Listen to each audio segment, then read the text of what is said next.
Thank you for staying with us. Now we're going to look at the ANPA Virtual Medical Mission in partnership with CS Dawn Calabar, Cross River State.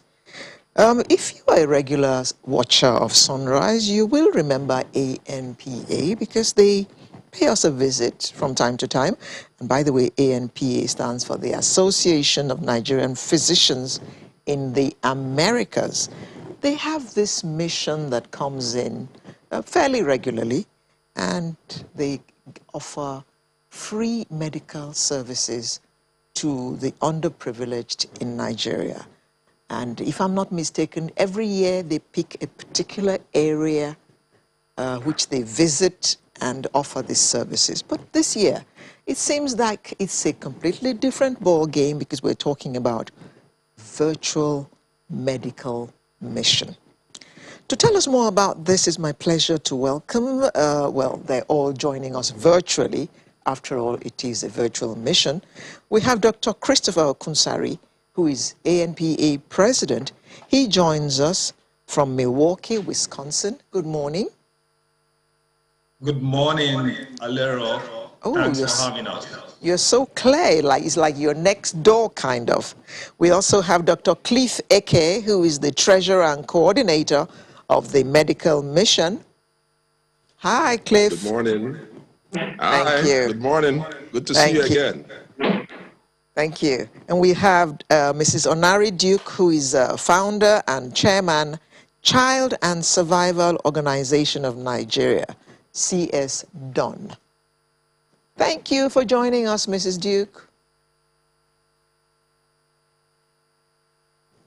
I'd like to hear your voice, Mrs. Duke. Thanks for having us. Thank you very much. Thank you. Now, I was saying earlier, it looks like I met Dr. Cliff before. Were you here on the mission last year? Mm-hmm. Yes, I sat next to you when we gave you support 2 years ago. We couldn't come last year because of COVID. Understandably. And you are not going to come this year as well because it's a virtual mission this year. That's right. That's the new reality we face, so we adapted. Okay, very good. Your vision is a healthier Nigeria in a healthier world. I mean, this thing that ANPA does is commendable. You're all in the Americas, and you still think about the well-being of those of us whom you have left behind. So, President Dr. Okunsari, tell us about this virtual mission for 2021. So, again, thanks for the opportunity.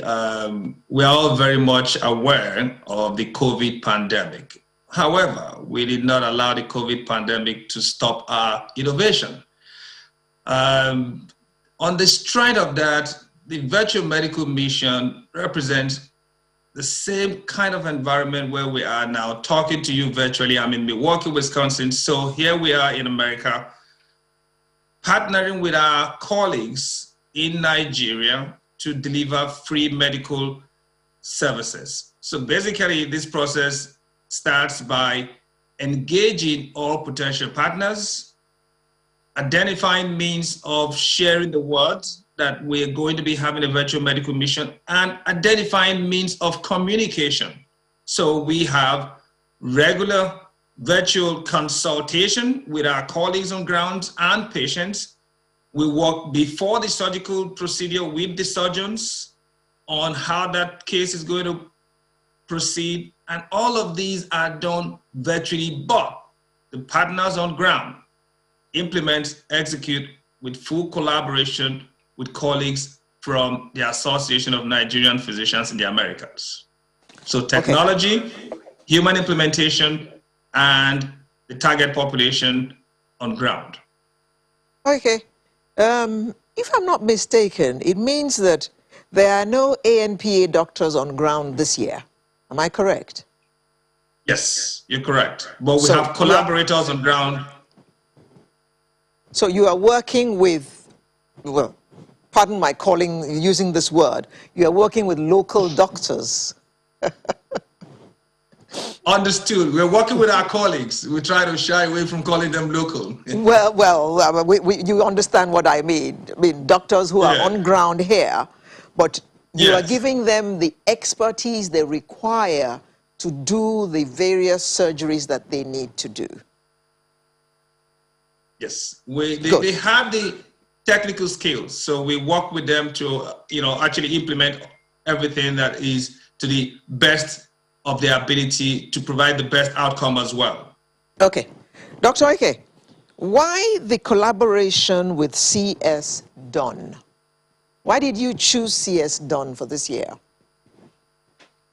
Interesting question. Yes, CS Don, I would say, based on the history of CS Don, who basically aligns with our mission, which again, our mission is a healthier Nigeria and a healthier world. They are very much interested in providing care to the underserved, people who are disadvantaged and who do not have readily available access to medical care. And pretty much when we set out to do our medical mission, we are looking for partners who have the same vision, who are aligned with our ideas and our mission, and CS Don fits that criteria, and that is part of the reason why we chose them this time around. Okay. Now, Mrs. Duke, tell us a little bit about CS Don, if you may. Yes, sure. CS Don, which is Child Survival and Development Organization of Nigeria, is 2 decades old by next year, 2002 being the year of its establishment as a non-for-profit, non-governmental organization that is dedicated to promoting the well-being of the Nigerian child and mother, as well as their security. And essentially, its focus or approach have been towards providing Medicare, which is what we are currently having. This mission forms part of it at one of the hospitals of CS Don, which is the Calabar Women and Children Hospital. So this mission is taking place at the Calabar Women and Children Hospital. And the hospital itself is one of CS Don's initiative of being able to provide the reach to the underserved, as Chris had mentioned. And the second, prong of approach, is the Medicaid, because as Chris would also tell you, by the time this mission is done, they have donated so much to us, and we have some extra. The last time this mission should have held actually was last year. ANPA was scheduled to be with us, but due to the pandemic, they could not. But prior to then, they had ahead of time sent in lots of consumables and sutures and all the things that were required for the mission. And when they couldn't come again, they advised, and we had to give some of those equipments, consumables, drugs, and other stuff to the teaching hospital here in Calabar, and the hospital are allowed to use some, and also some to General Hospital. So with the support we get from donors, we also help other primary health centers, provide training for them, and which takes us to the third component of what CS Don's focus is, which is continuous professional development.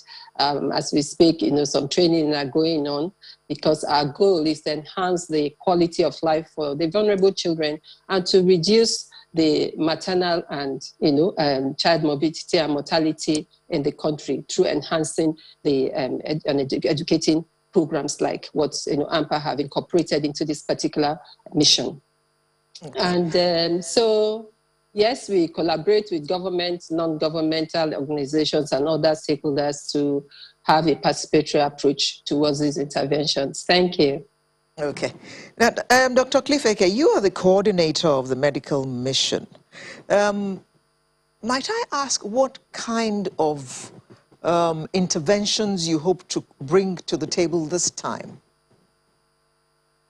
Well, again, thanks for having us. First of all, to make this happen was a dream. Like Her Excellency said, we were supposed to be in Nigeria last year in person, just like I saw you 2 years ago.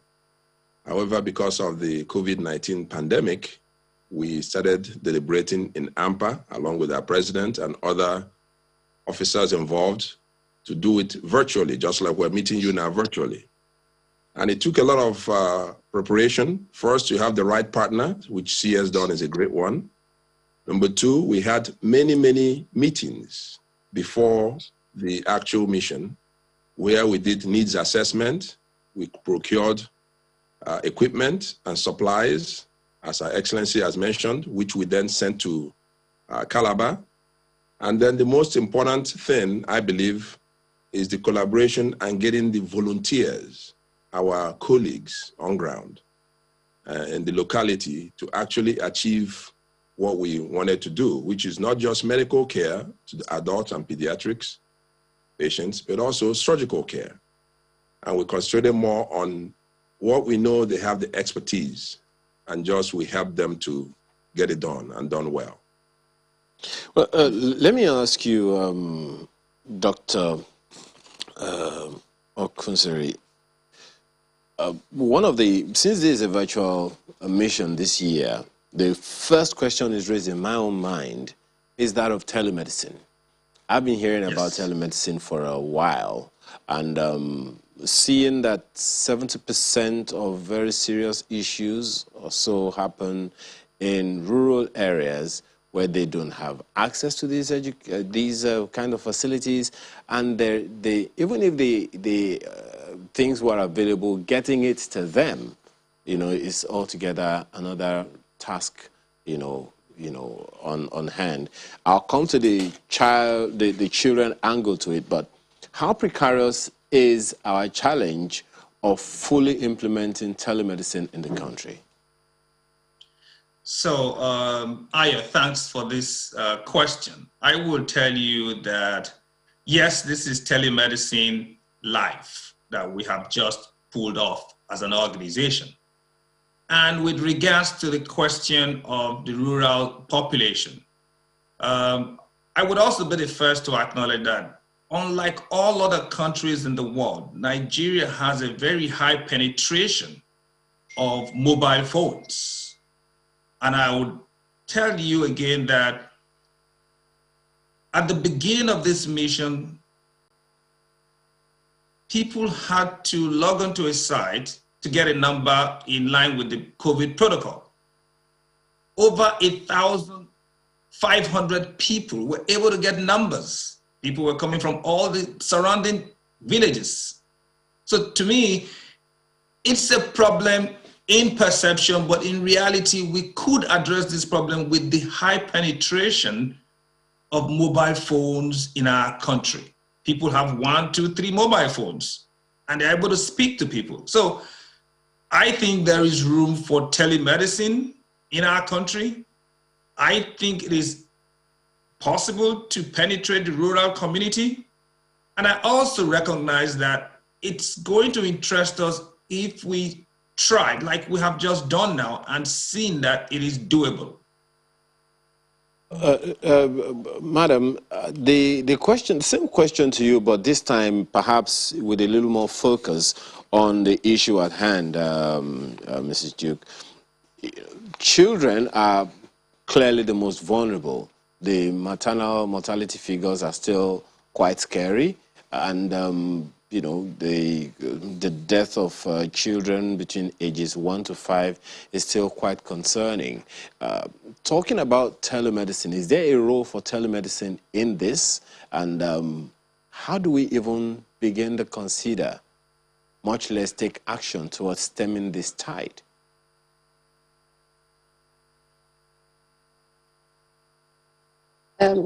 Yeah, I believe telemedicine as we have now is, it has begun.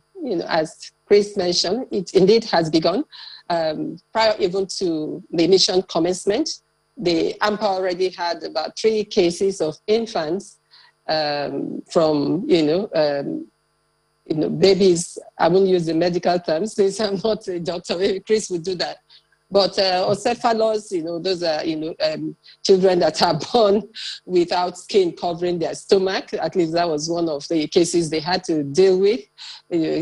Children born without skin covering their stomach. And they also have, imperforate anus, babies that were born. We had 2 of them during this period. I don't know if it was a coincidence, but for some reason that happened. That just shows part of the prevalence of, some of the causes for, this is not, of course, most of it, but incidentally, this too happened.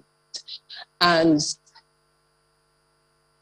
ANPA was, because collaboration with their local counterparts here, had discussions on the approach to adopt.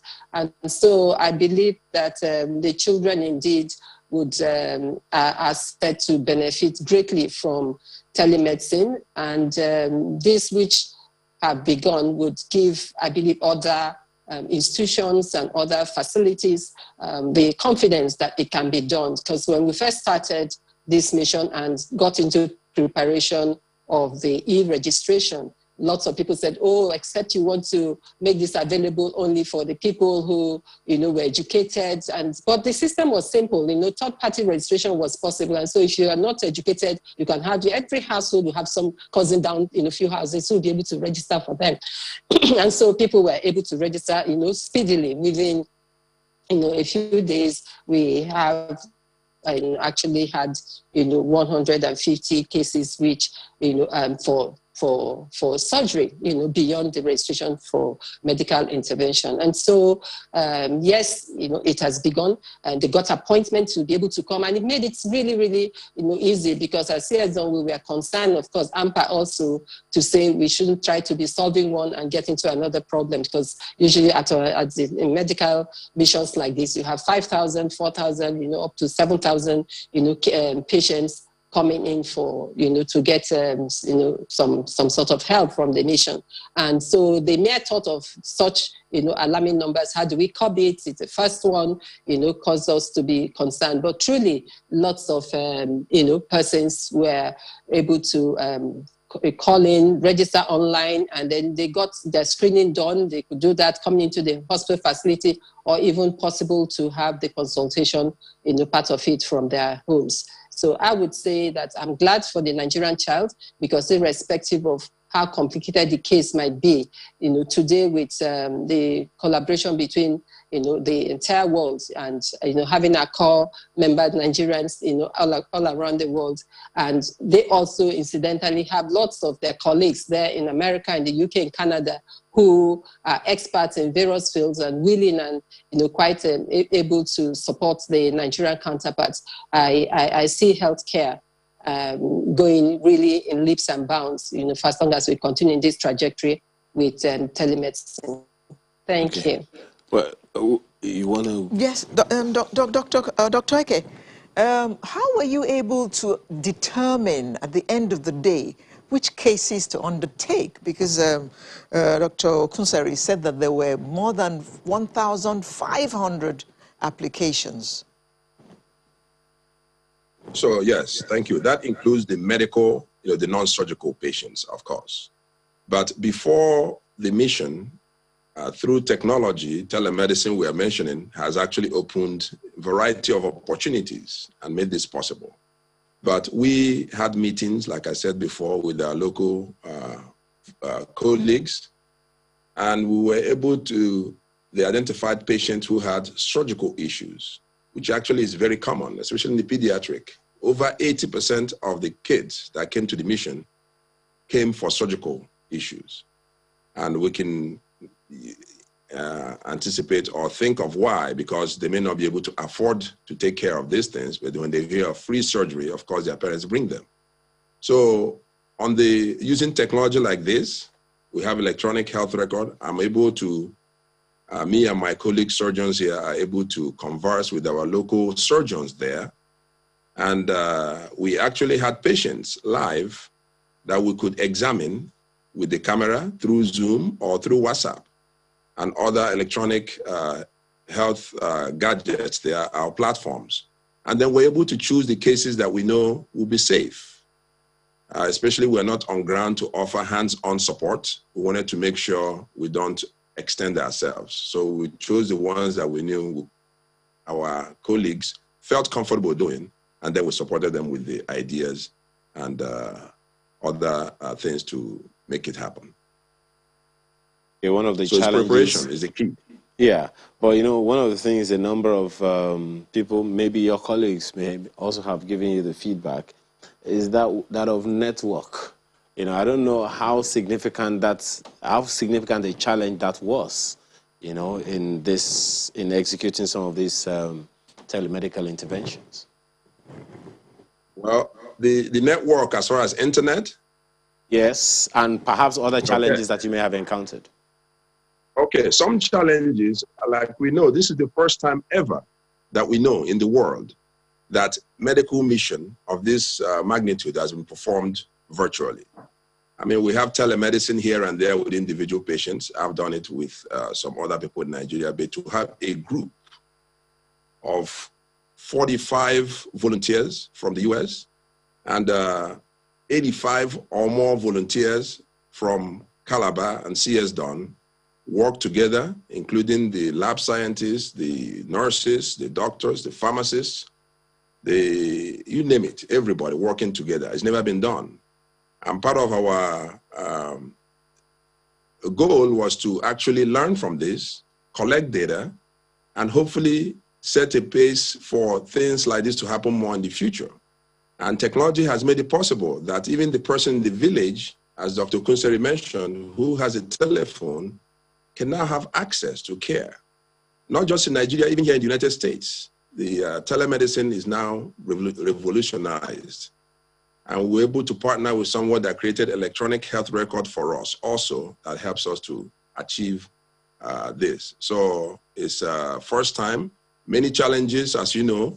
Besides being the first time, there were some glitches, and we took note of them, what to do. Of course, there's no hands-on, but we used that as opportunities to actually learn. Every day we had a debriefing of 2 to 3 hours with the local providers to find out each thing that we could do better so that the next day we improved on it. And I guarantee that next time we have this kind of outing, it will be very, very successful, even more than it is now. But we accomplished a lot. Well, just before we take... To give you some numbers, we did, we saw over 1,500. Go on, please go on.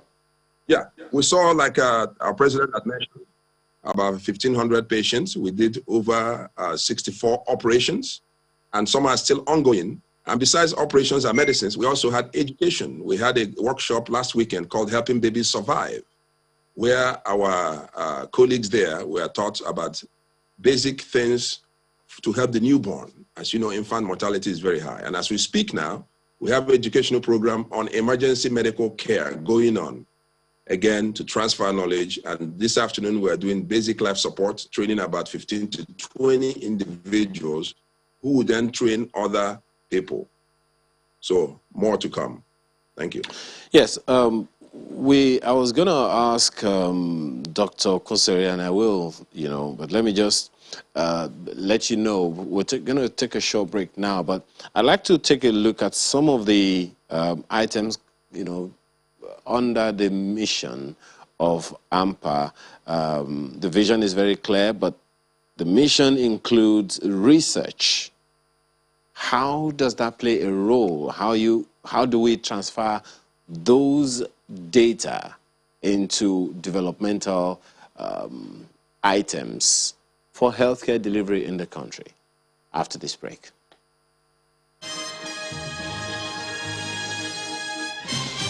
Thanks for staying with us. Dr. Kunseri, so part of the mission of ANPA is to seek collaborative research opportunities in the international medical community and contribute to improved healthcare in Nigeria, the Americas, and worldwide.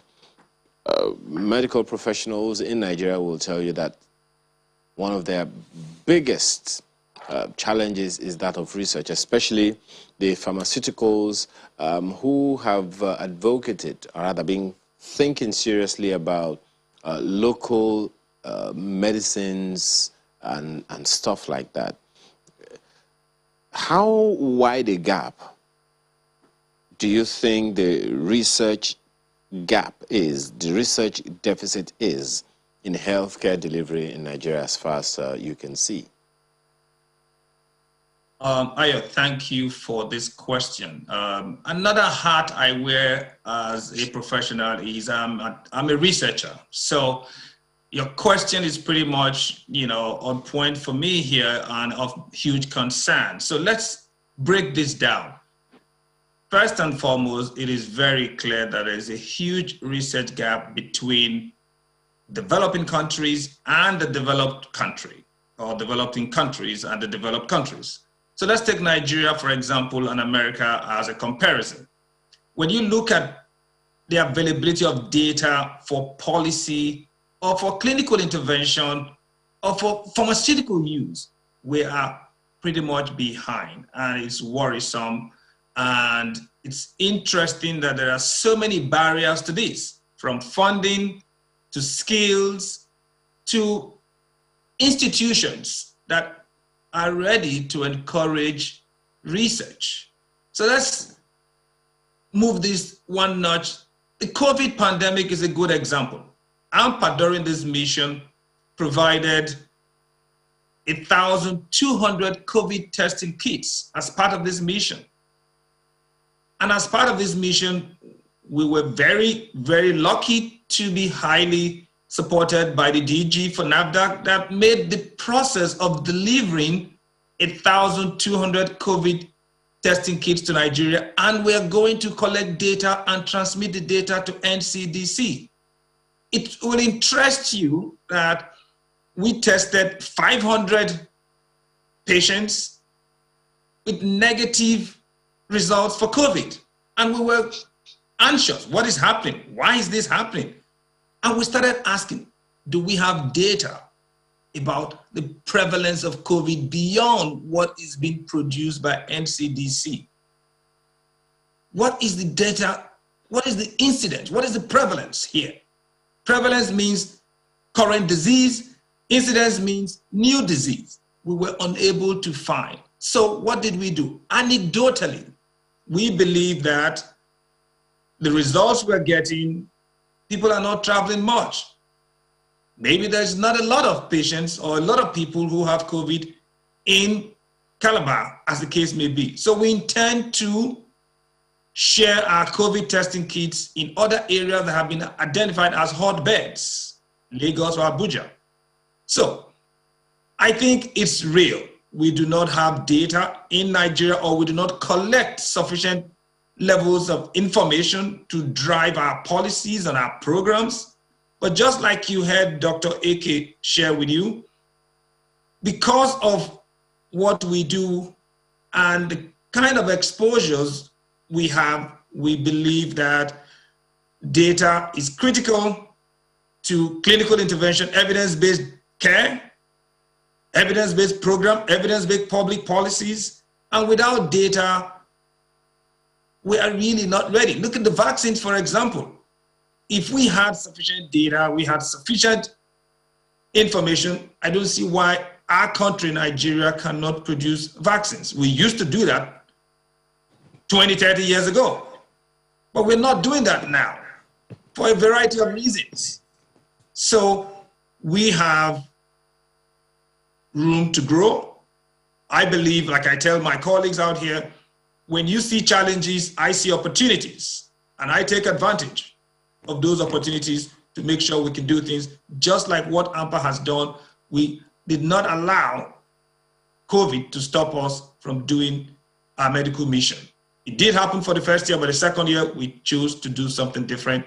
And I'm happy and glad that we were able to pull up the medical mission and recognize that we are also collecting data following this medical mission to be able to publish our work so that other people can learn from it, other organizations can learn from it and do something on a much larger scale than we have been able to do at this point. Thank you. Thank you very much. All I can say now is thank you to ANPA. Thank you to all the doctors involved in this annual mission, bar last year, for reasons that we all understand and appreciate. Thank you all for coming out to help us, the ANPA doctors. I'd like to thank those who joined us this morning, the ANPA doctors, Dr. Christopher Okunseri, who is the president, Dr. Cliff Eke, who is the treasurer and coordinator of the medical mission, as well as the founder and chairman of Child Survival and Development Organization of Nigeria, CS Don, Mrs. Onari Duke. You are the beneficiaries this year. We look forward to seeing who the beneficiaries will be next year. Thank you all very much for coming to talk to us about this. Well done.